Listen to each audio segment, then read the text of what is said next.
ladies and gentlemen, don't be scared. Your buddy, 22 Tiger Dude, is here to save you. Die, you tiger! Die! Okay, that was weird, but just forget I did that. Let's pay close directly attention to my review and just have fun. Despite the fact that I'm pretty weird.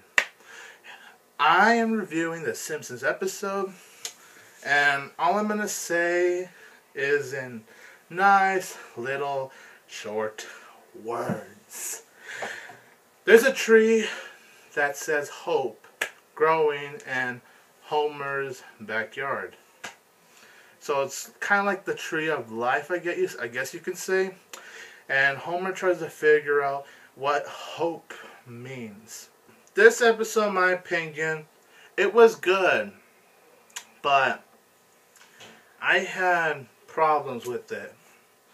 First of all, the whole plot, it was just, well, it's good, but, you know, it just wasn't handled the way the writer should have handled it. Not in a dreadful and awful way, but just in a alright way, I guess you could say. The pacing for this episode, it just felt way off. It felt rushed at places, to be honest. And just some things, there were some things that annoyed me and bugged me about this episode. Some things I can't really put at the tip of my fingers. There were funny moments though. Storyline I liked, at least for the most part. Trust me, there were many funny moments. I laughed hard a lot, actually. I really did.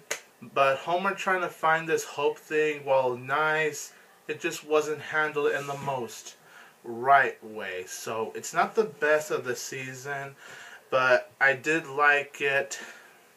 What I also didn't like about this is how they ended. Oh my gosh. How they ended this episode. It was not right.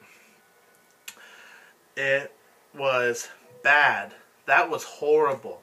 I hated how they ended the episode. It was just weird.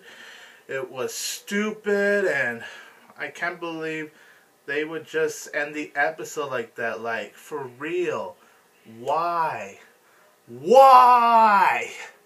But for the most part, this is a good episode.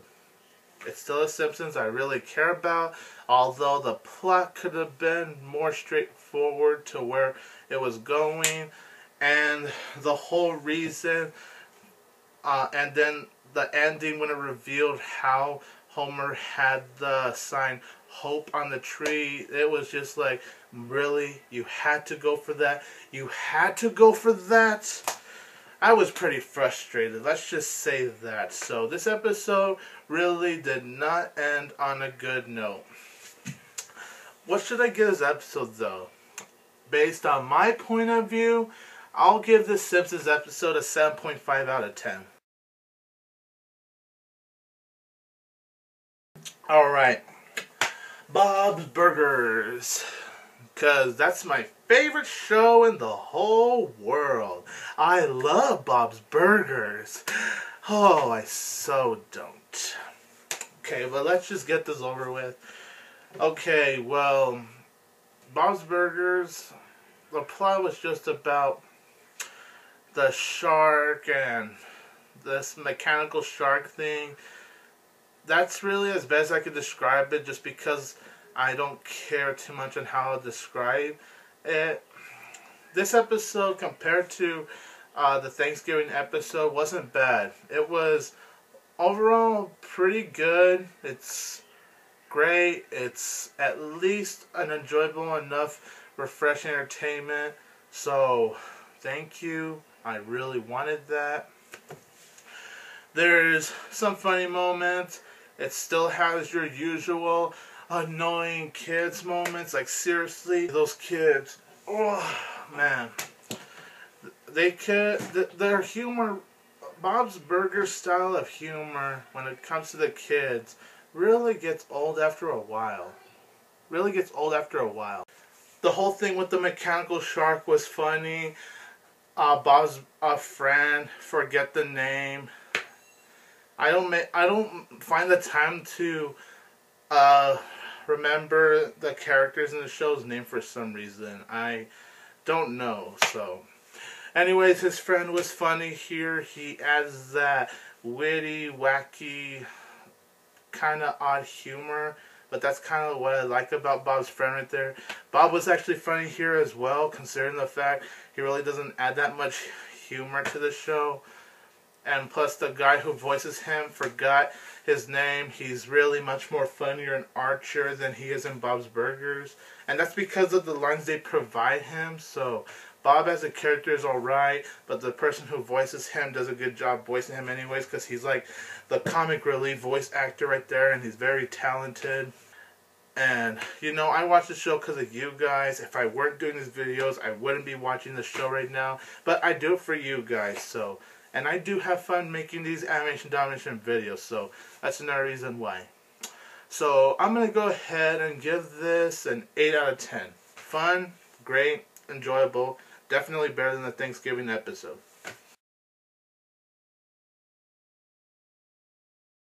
Hey, fellas, it's Family Guy.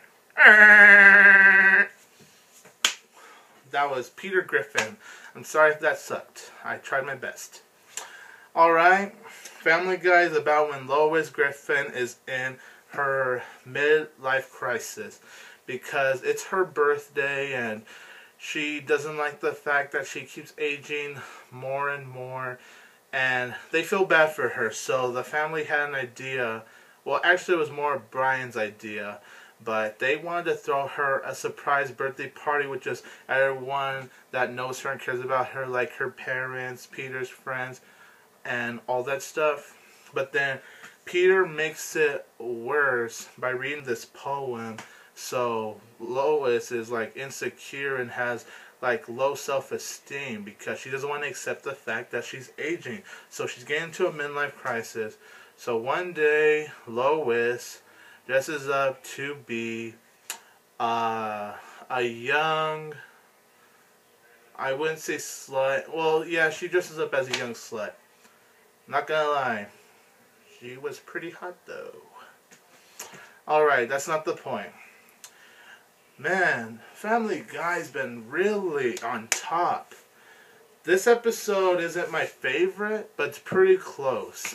I think the only problem I had with this episode was really the final line Peter said to Lois at the end. And if you've seen this episode, you know what I mean. And plus like one or two cutaways. That's my only problem with Family Guy. And I just said my problems, short, quick, and sweet.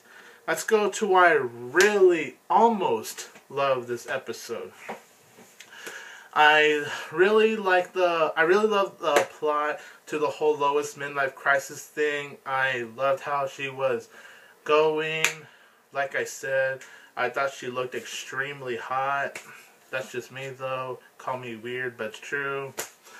And then there's a subplot with Stewie and his turtle. And, you know, it kind of brings a callback to the monkey that would point at Chris in the early episodes. The one that did... Yeah. No, was it... Or was it... I don't care. Okay. So, yeah, the turtle was funny.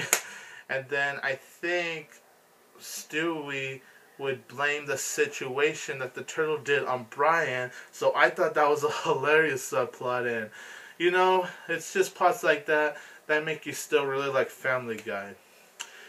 And in the end, the whole Peter thing, despite the fact that he kind of ruined it at the end with his final line, it was nice how he accepted Lois for how she is, and how he told Lois how no matter how older they get, Lois is still the young girl that he fell in love with years ago. So that was nice.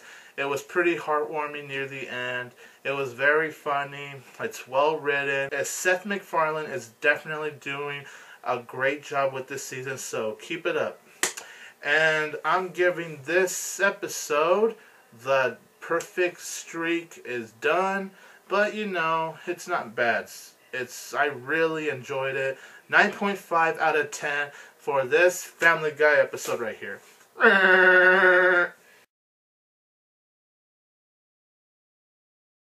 Okay, so lastly, it's the Cleveland Show, which is weird because the Cleveland Show is usually the first airing to Animation Domination, but this one is actually taking American Dad's spot for this time. Alright, so what's this one? Well, it's another Thanksgiving episode. Okay, yeah, 2 Thanksgiving episodes. We already had a general Thanksgiving episode, which was in last week's Animation Domination, which was very enjoyable, and we get the second one. And why can't Seth MacFarlane make more episodes for Family Guy?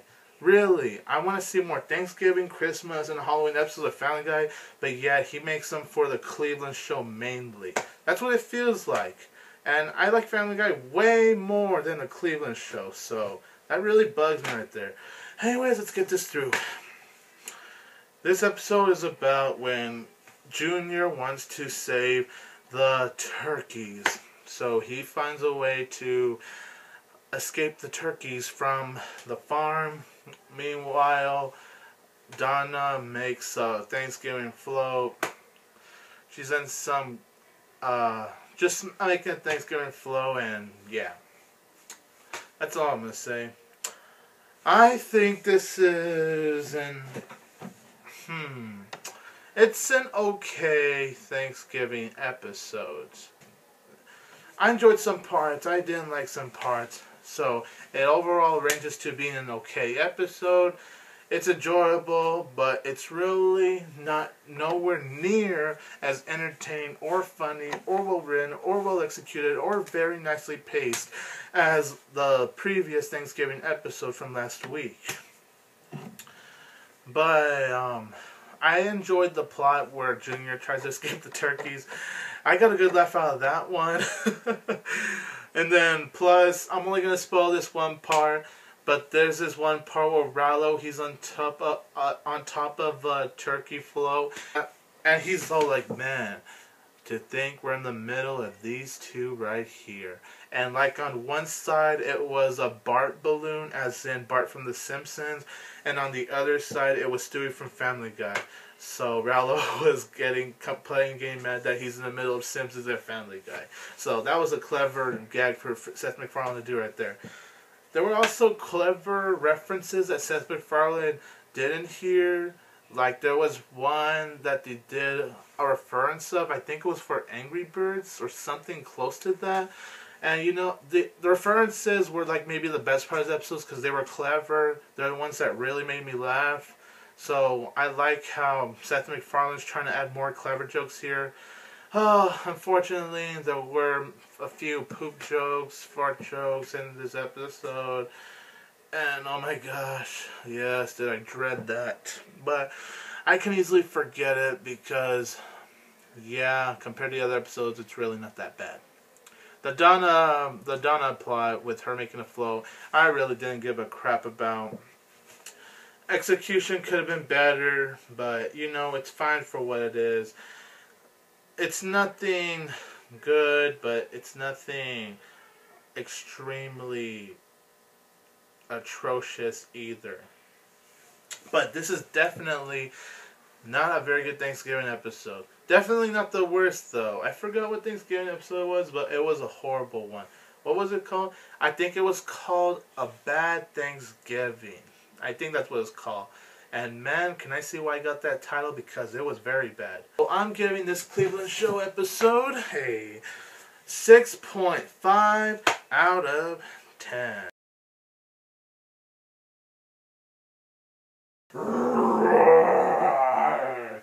You can subscribe to me. You can like and share this video. You can comment below on the Animation Domination premieres. And don't forget, everybody, that I will always have Tiger Power.